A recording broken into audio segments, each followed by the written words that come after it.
Now we're learning just so much more may have been happening at that home, a series of crimes against children. In fact, if the evidence that's been collected just in the last 48 hours proves to be accurate.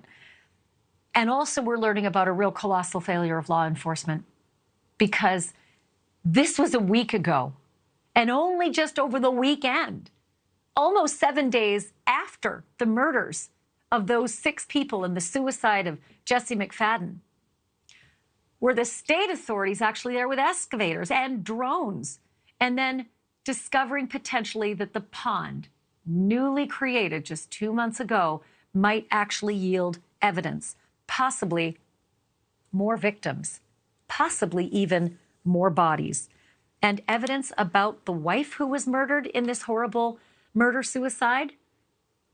Well, it's possible now that Holly may have been involved. Evidence collected at the scene much later than police had left it and opened it back up to the public. Evidence now collected shows she may have an integral role, in fact, in the abuse of other children, other victims who may still come to light.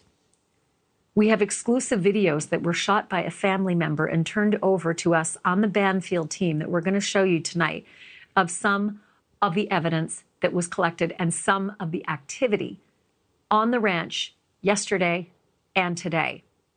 The Oklahoma State investigators coming out and looking into containers on the property, RVs on the property. We'll have to apologize for the grainy nature of this video, but this was shot almost hurriedly as the Oklahoma investigators showed up back on the scene with their mobile analysis unit. Medical examiner also appearing on the scene today and spending hours upon hours at that scene. A medical examiner not typically called out to a scene unless there are bodies. Still no announcement from the authorities if, in fact, they have found more bodies. But the drones flew overhead. Who knows if they had heat-seeking? Evidence was processed out of a car. As you can see, the evidence envelopes at this point. Better late than never, I guess. But really, 7, 8 days later, there's the drone. You can just see it flying. They had taken a couple of drones. They brought out all of this heavy equipment, excavators, earth movers, potentially to dig on that property for more bodies. Here are some of the things I can tell you that family members were able to find. And this is after Friday, after they'd been able to actually go through the house the first time. Bloody toddler clothing that was found beneath the floorboards. The blood apparently still wet enough to get on the hands of the person who picked it up from under the floorboards.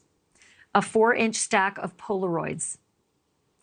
4-inch stack of Polaroids of children. VHS tape showing possible abuse. A ledger containing the names of children and birth dates.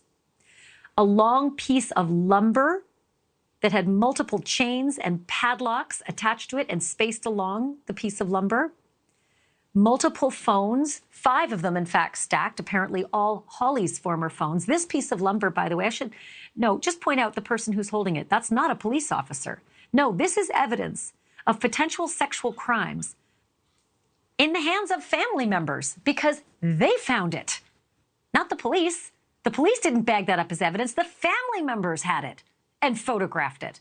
And just beneath, if we can drop our banner on that photograph, just quickly drop the banner, you can count 1, 2, 3 padlocks on those chains on that board.